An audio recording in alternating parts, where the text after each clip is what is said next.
al aire. Impacto positivo para empezar bien el día.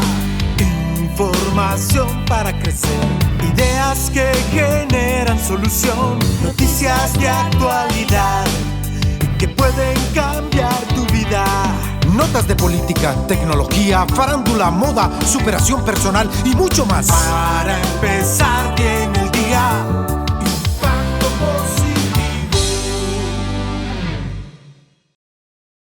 Qué rico saludarlos en impactopositivo.info. Les damos a todos la bienvenida. Gracias por estar ahí siempre en esta cita semanal en la que conectamos con buenos invitados y la presencia de todos ustedes. Felices de compartir con todos ustedes, contigo Sandra, y con todos estos suscriptores que tenemos allá al otro lado desde Bloom Ecoworking. Maravillosa la energía que siempre sentimos y que podemos transmitirle a ustedes. Así es, hoy traemos dos temas muy interesantes. Tienen que ver con humanos y tienen que ver con animales. Así mezcladito como nos gusta aquí en Impacto Positivo.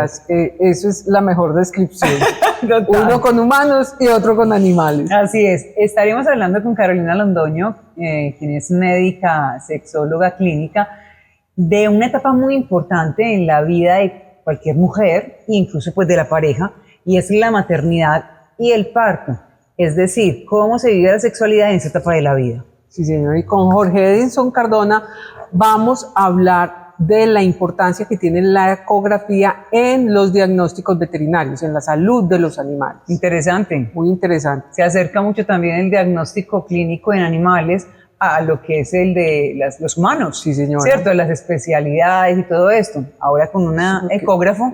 Una ecógrafo tiene... Se puede lograr. Exactamente, pues los órganos, que es lo que revisa la ecografía, pues... Hoy lo vamos a conocer. Vamos a conocer, muy importante. Así es, de esta manera entonces les damos la bienvenida e iniciamos Impacto Positivo. Para empezar bien el día. Impacto positivo.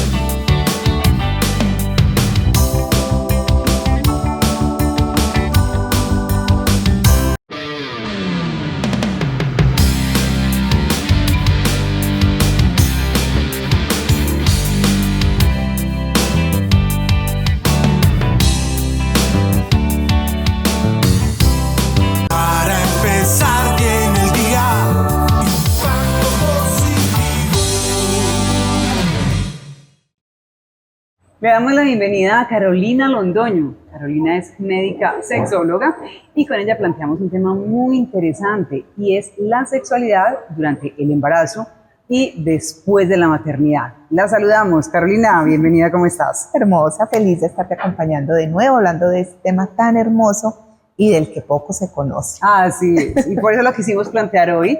Nos parece bastante interesante y me gustaría que entráramos en materia explicando un poco qué pasa en ese momento, en esa etapa de la vida, cuando una mujer se queda embarazada. Bueno, realmente es la pareja la que se queda embarazada, ¿cierto? Con ese deseo de tener un bebé. ¿Qué pasa biológicamente y a nivel también emocional y psicológico frente a la sexualidad? Bueno, haces una aclaración importante y es que pudiésemos estar hablando de una pareja que queda en embarazo, cuya dinámica erótica puede cambiar evidentemente durante este proceso, pero también pudiera suceder en el caso de una mujer que esté viviendo sola su maternidad.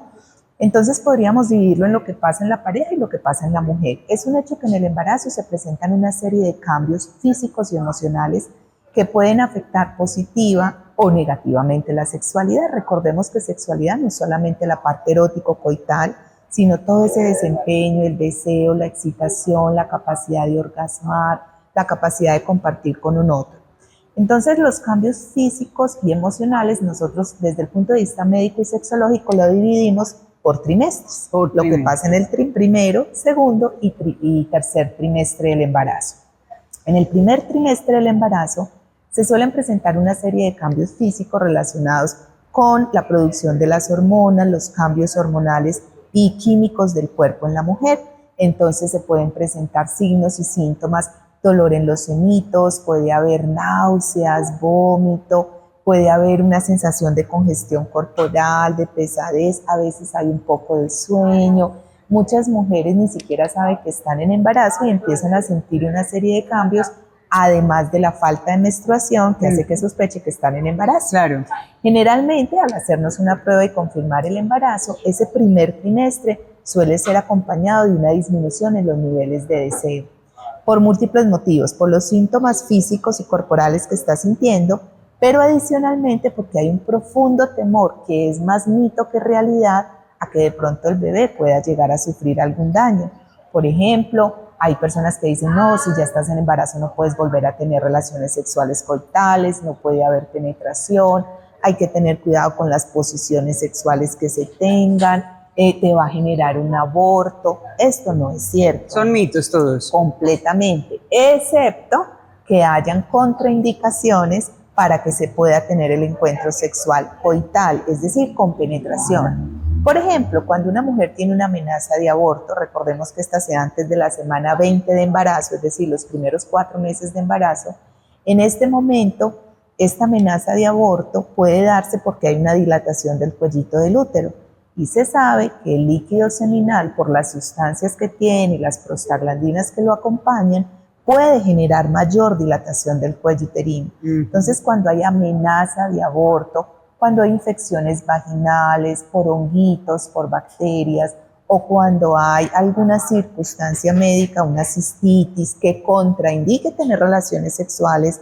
una hemorragia del primer trimestre, en ese caso en particular sí está contraindicado tener relaciones sexuales coitales, lo cual no significa que no pueda haber caricias, besos, abrazos, unión en la pareja en caso de que se cuente con una pareja en ese momento. Perfecto, ahí estamos hablando del primer trimestre. Primer trimestre. ¿Cierto? Esas son las condiciones particulares.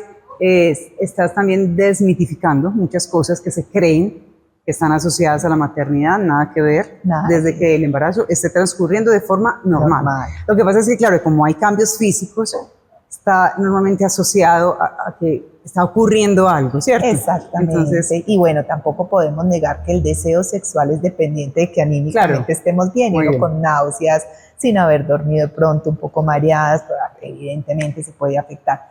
Pero no hay una relación directa entre que quedar en embarazo sea igual a no poder tener erotismo. Perfecto. Nos vamos al segundo trimestre. Segundo trimestre. ¿Qué pasa en el segundo trimestre? Suele aumentar el deseo sexual y particularmente el segundo y tercer trimestre son trimestres en que mujeres que le han sido muy difíciles tener un orgasmo o que nunca han experimentado un orgasmo es cuando logran orgasmar.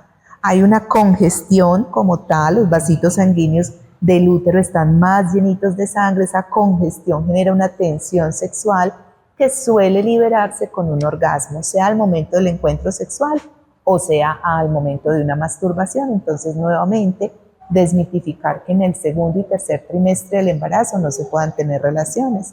Por el contrario, muchas mujeres que manifiestan anorgasmia logran orgasmar en esta etapa. Lo que sí vale la pena entender es que hay una serie de posiciones que cuando la persona está teniendo el encuentro con su pareja sí debe tener cuidado.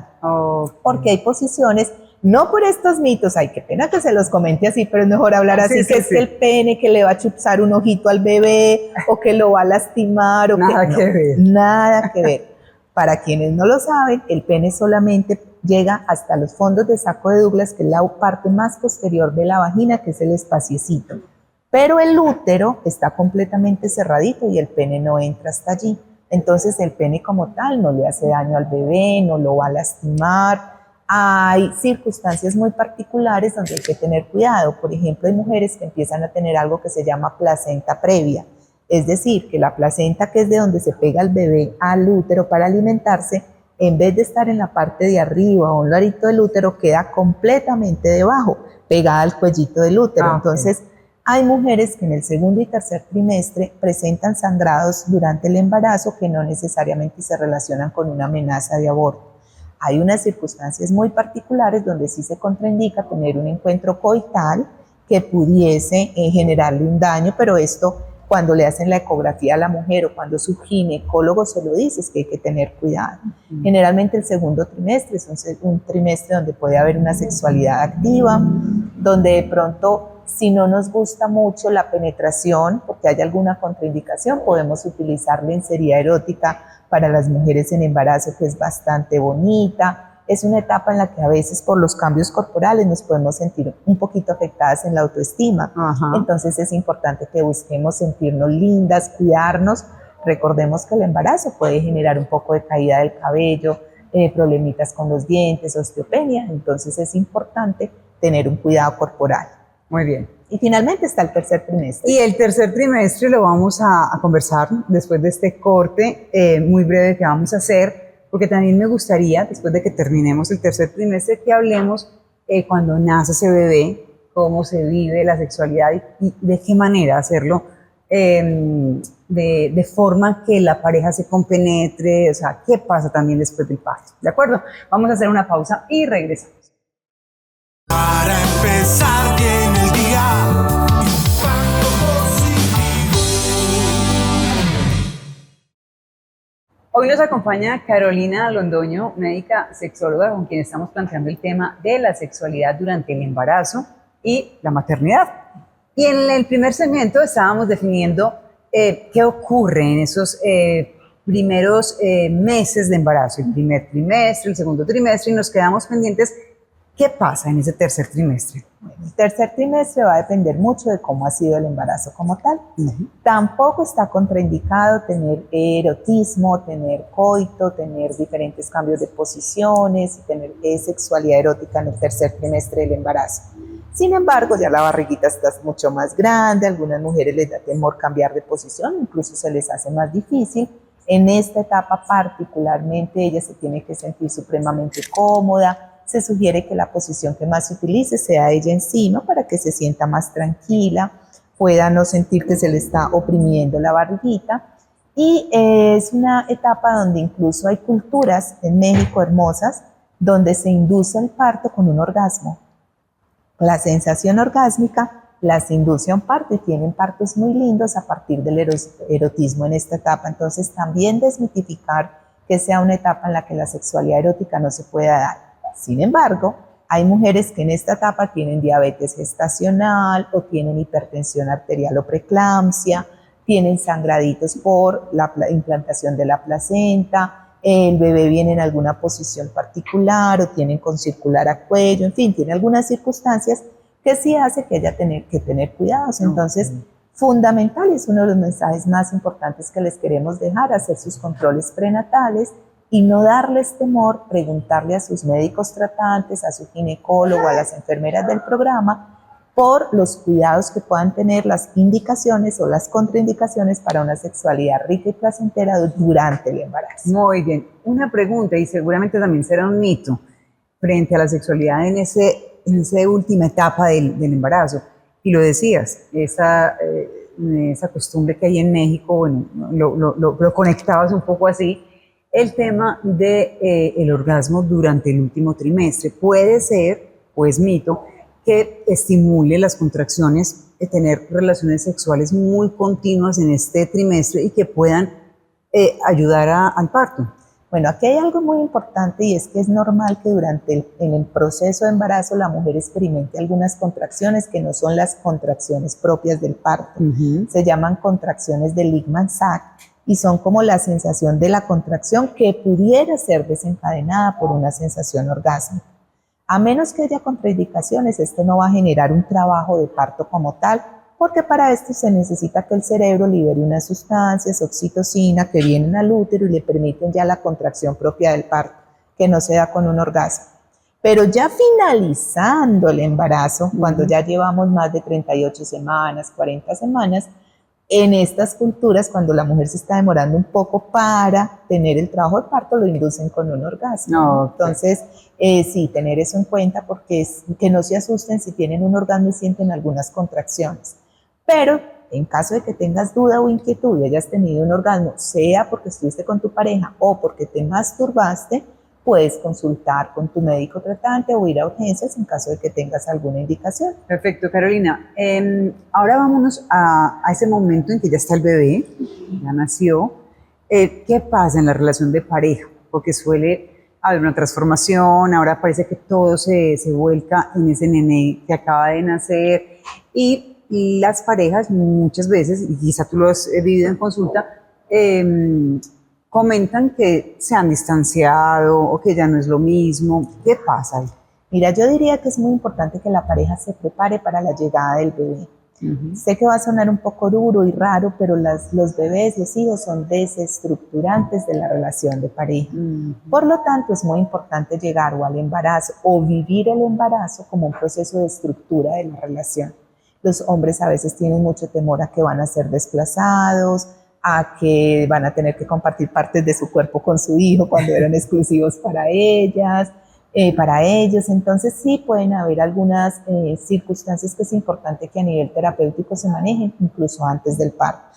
Partamos del principio de que va a haber una desestructura y por qué no, es decir, es un ser que requiere toda nuestra atención y que la mamá en ese momento tiene unos cambios hormonales tremendos que a veces generan depresión posparto, generan un poco de irritabilidad, esto se asocia al cansancio, los trasnochos, la lactancia, y no solamente porque puede haber dolor o laceracioncitas de los pezones, sino porque se tienen que levantar cada X tiempo a alimentar el bebé. Entonces, el cansancio físico, el sentirnos con un cambio nuevamente corporal, las estrías que puedan quedar. Entonces, es una realidad que la mujer también tiene que tomar un tiempo para reestructurarse, reencontrarse, reactivar a su diosa erótica, que probablemente en honor a estar pendiente de su bebé queda a un ladito.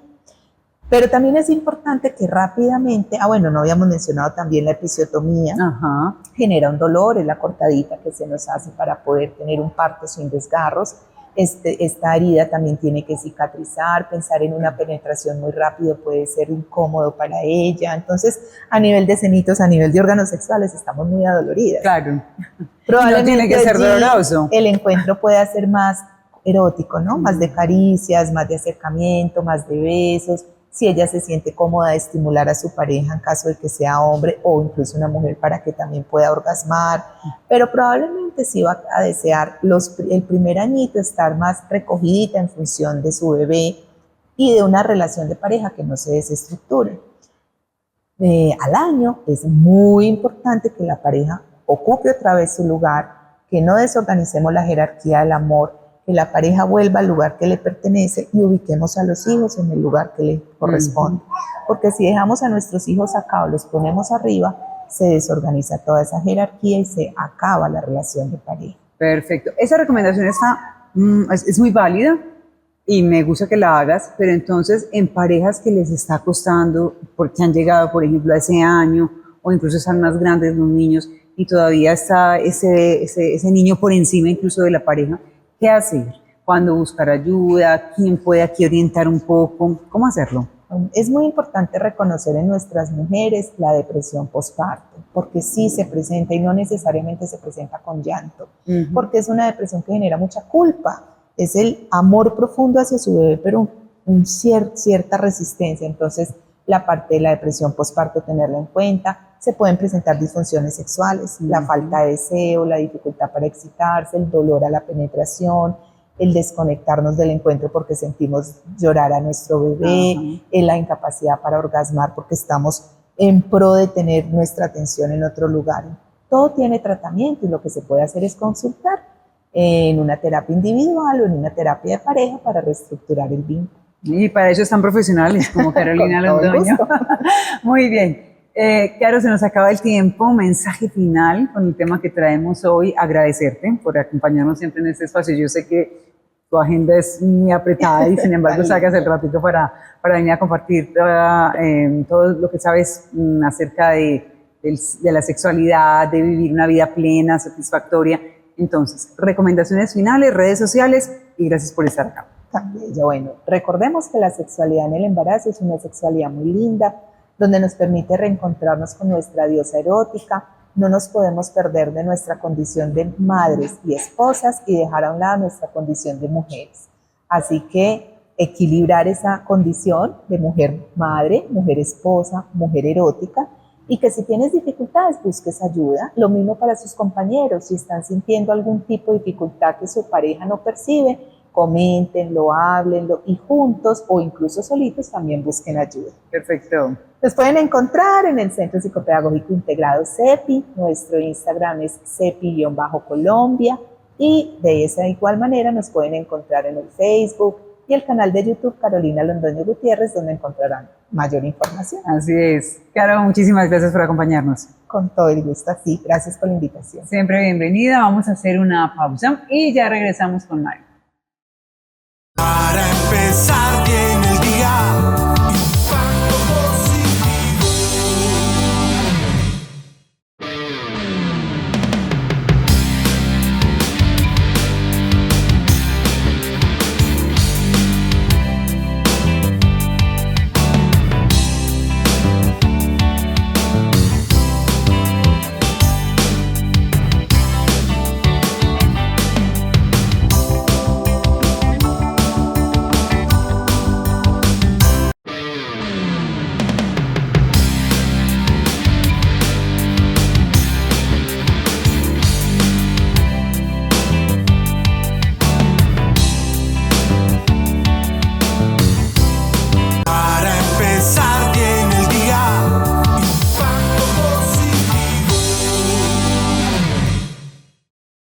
Continuamos en Impacto Positivo con un nuevo invitado. Es Jorge Edison Cardona, veterinario, ecógrafo, y con él vamos a hablar de la importancia que tiene en la ecografía en la vida de los animales.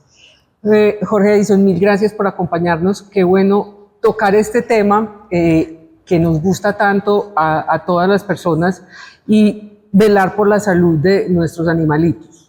Mil gracias por acompañarnos. Qué rico, Marisa. Muchas gracias a ustedes. Qué nota estar en este programa contándoles todo lo chévere que desde lo diagnóstico podemos tener con la ecografía en pro de la salud de las mascotas. Con la ecografía podemos, digamos, prevenir y curar. Pues podemos prevenir si se detecta algo o no. Sí, claro. En la ecografía podemos encontrar como datos o como pues el término es hallazgos que en el momento clínicamente el paciente no estaba teniendo, sino que el veterinario recomienda que le hagan una ecografía, por ejemplo, porque tiene un problema urinario, pero haciendo esa evaluación del paciente encontramos que tenga, por ejemplo, un problemita tumoral y que no había mostrado ningún signo clínico. Entonces, de manera preventiva se empieza a trabajar con el paciente para evitar que ese problema avance y sea, pues, tenga implicaciones clínicas mayores. Bueno, digamos, con la ecografía podemos detectar fracturas. No, la ecografía es más para trabajarla sobre tejidos blandos. Para hacer diagnósticos específicos de fracturas, la recomendación es hacer radiografía. Radiografía. Sí. ¿Cómo funciona una ecografía? ¿Cómo funciona para que tengamos como claro qué podemos hacer con la ecografía? Bueno, entonces desde lo que es el funcionamiento se hace con unas ondas sonoras, ellas rebotan sobre los órganos, retornan y el transductor, que es este aparatico, él lee ese eco, por eso llama una ecografía, ese eco que tuvo la onda sonora sobre el órgano, y dependiendo de si hay mucho eco o muy poquito eco o nada de eco, entonces ya nos va a permitir pues como evaluar esas tonalidades de gris que tiene en la pantalla para determinar si es un órgano que está muy denso y está dentro de los parámetros normales en su anatomía, o ha cambiado, por ejemplo, para tener, digamos, en esta vejiga donde hubiese un cálculo, se notaría porque hay una estructura que aumenta la ecogenicidad. Uno ve un triangulito aquí, pues, como una onda expansiva, pero... Eso, porque en la vejiga hay líquido, que es la orina, y la orina, el término es anecoico. Ella, por ser un líquido, no hay eco, entonces se observa oscuro. Entonces esto es lo que tiene líquido. Esto es líquido, esta es orina, que está en el interior de la vejiga de este paciente. Entonces, ¿le está regando o qué? No, sino que de pronto en esta imagen no quedó completamente circular, pero ella le está regando, no, ella está en su ubicación. Lo que pasa es que este se llama un plano sagital, entonces se ve la vejiga como a lo largo. De lado. Eso. Y este espaciecito aquí negro. Y entonces la materia fecal es muy densa y es muy hiperecoica, entonces forma esto que se llama una sombra acústica. Entonces esto es una imagen de un colon que está en condiciones normales, porque tiene materia fecal y ella es muy ecogénica, pero del inicio, pues como de la materia fecal hacia lo profundo no se nota nada, entonces se forma esto que se llama una sombra acústica. Entonces, con la ecografía, los tejidos blandos, entonces entendemos que ya vimos que aquí podemos ver la vejiga, Claro, entonces riñones. En una ecografía abdominal es posible evaluar la vejiga, el útero, la próstata en los machos, los testículos en los machos, los riñones, el vaso, el estómago, la vesícula biliar, el hígado, el intestino grueso, el intestino delgado, el páncreas, las glándulas adrenales, pues todas las estructuras que están en el interior de la cavidad abdominal se pueden evaluar. Y en el interior de la cavidad torácica es posible también hacer una evaluación del corazón y de un espacio que se llama el espacio mediastínico, donde están unas estructuras que se llaman los grandes vasos.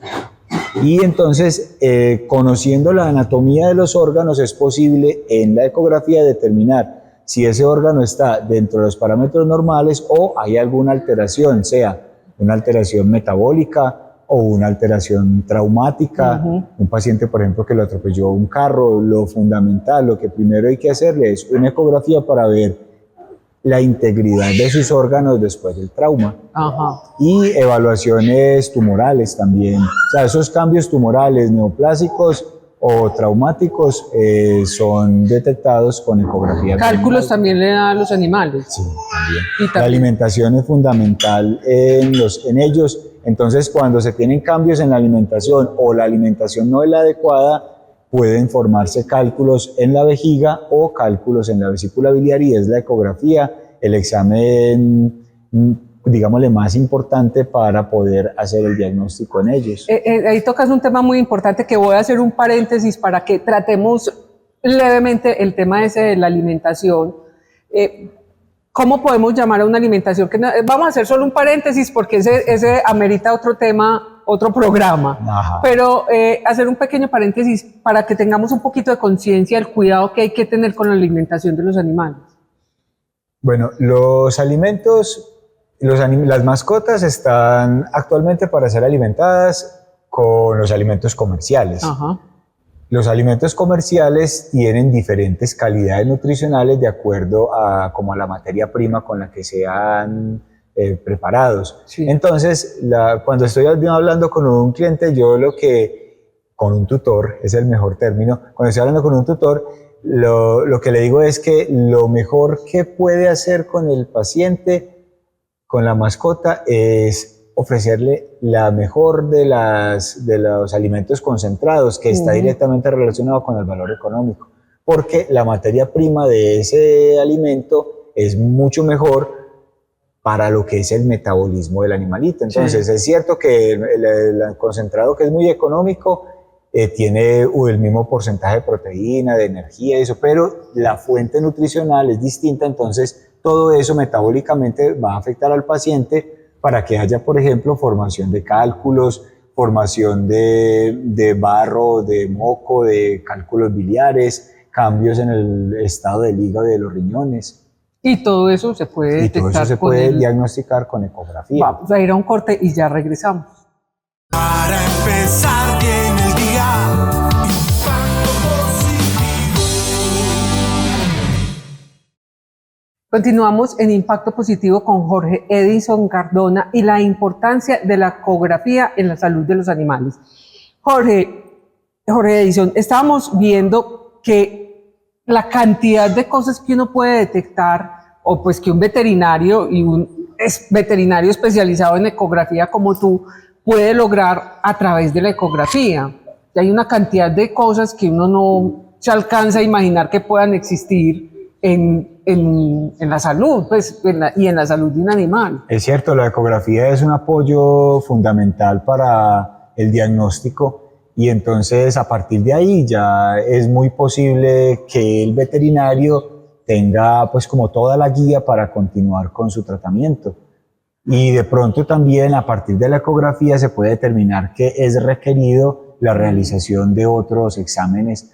Por ejemplo, un paciente que tenga masas tumorales en cavidad abdominal, la recomendación que se da después de haber realizado la ecografía es que le hagan una radiografía del tórax, porque las masas tumorales tienen la tendencia de hacer metástasis a los pulmones. Entonces, la radiografía de tórax va a confirmar algo que llama el pronóstico. ¿Qué se espera que vaya a pasar con ese paciente? Entonces, la ecografía dio como el inicio para ese diagnóstico de masas tumorales en abdomen y la radiografía nos va a confirmar si también esas masas tumorales ya han hecho metástasis a tórax. Digamos, en un embarazo de una perrita, que uno quiera ver cómo vienen los cachorritos, si vienen sanos, si eso se puede hacer. Sí, claro, la ecografía nos permite primero confirmar que hay una gestación, porque el animalito después de la monta o inseminación puede aumentarse su cavidad abdominal, pero puede no estar gestante, puede tener otras cosas, una enfermedad. Puede ser psicológico. Puede ser psicológico, puede ser embarazo utópico. Puede ser una enfermedad que se llama piómetra, es que ese útero se llenó de pus. Pero estamos en gestación, entonces sí, confirmamos que hay una gestación. Y luego, con la ecografía podemos determinar, haciendo unas mediciones desde la cabeza hasta la cola o del diámetro biparietal, entonces las mediciones nos permiten determinar cuál es la fecha probable de parto cesárea.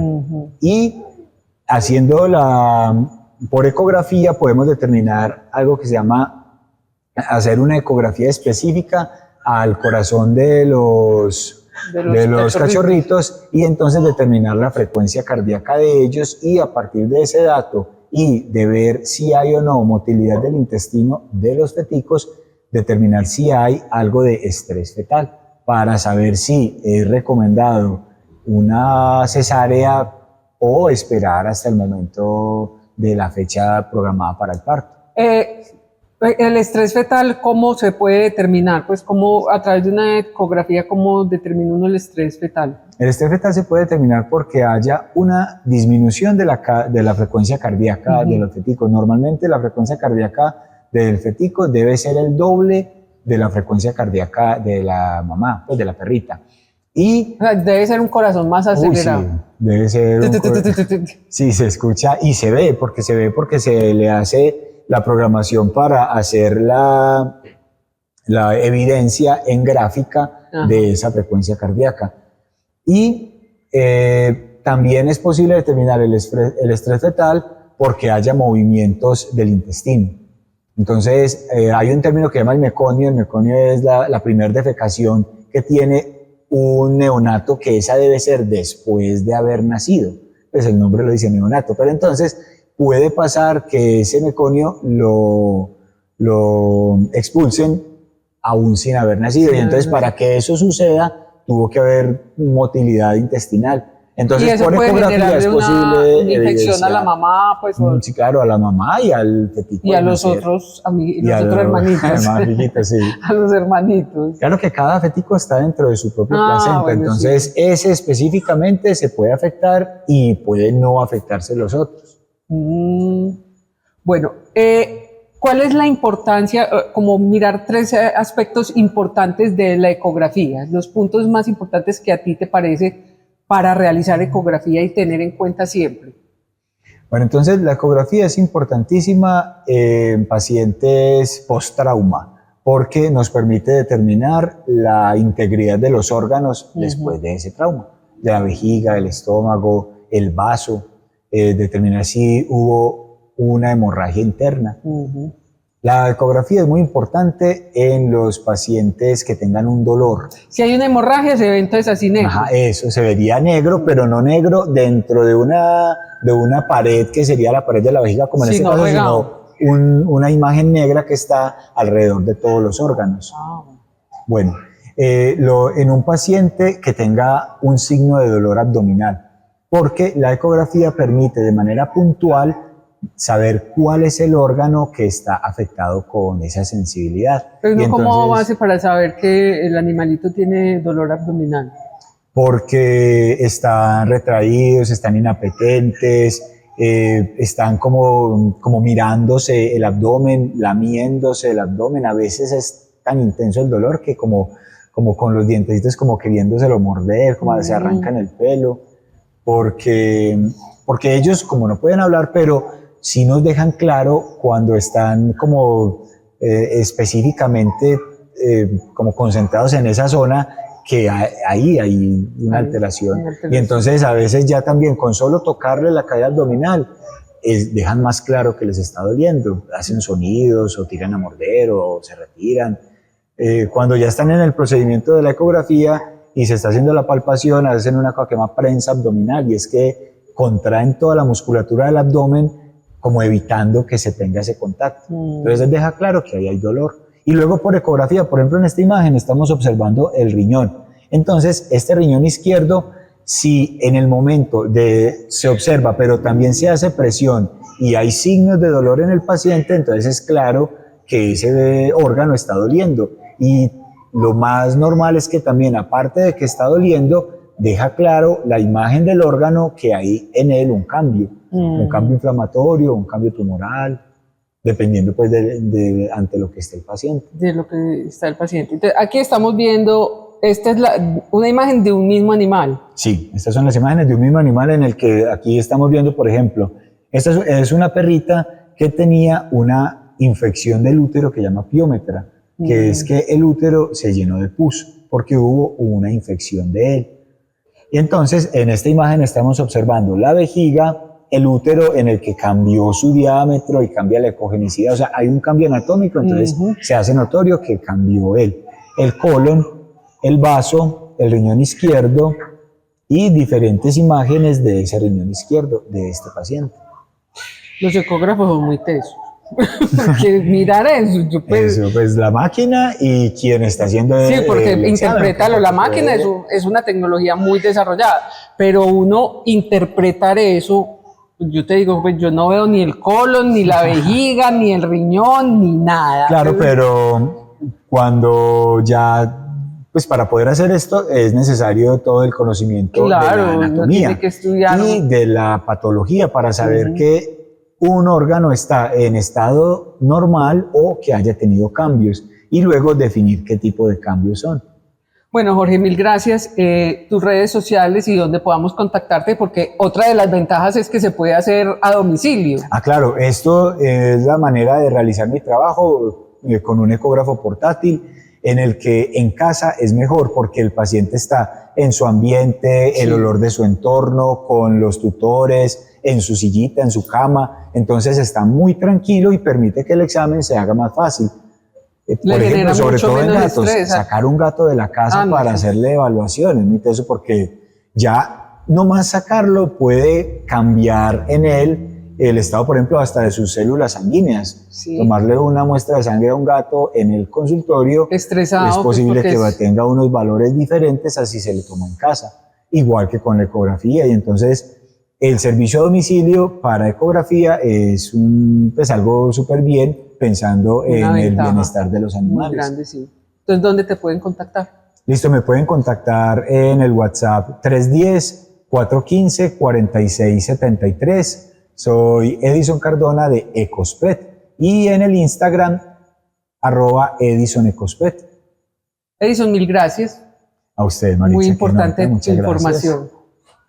Muchas gracias, me gustó mucho estar acá con ustedes contándoles todas las cosas que podemos realizar con los animales desde lo diagnóstico y a partir de este diagnóstico todas las cosas que son muy bien para ellos en el tratamiento que de acuerdo a la patología. Muchas gracias, Edison. Continuamos con Sandra para despedir el programa, ya regresamos. Para empezar bien el día, Impacto Positivo.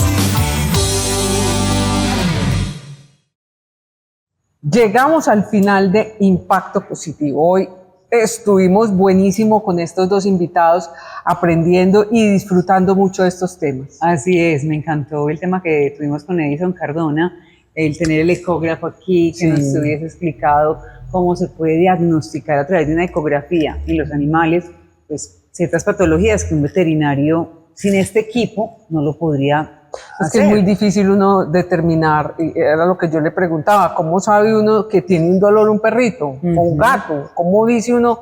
Pues, ¿cómo? Son como los bebés. Sí, es como los bebés, que uno no sabe, si no hay expresión, pues uno no sabe qué es lo que le está doliendo. Muy interesante esa especialidad que tiene Edison Cardona y todo el conocimiento que nos dejó hoy aquí en Impacto Positivo. Lo más increíble es que poder detectar dónde están esos dolores o dónde están todas esas cosas a través de la ecografía.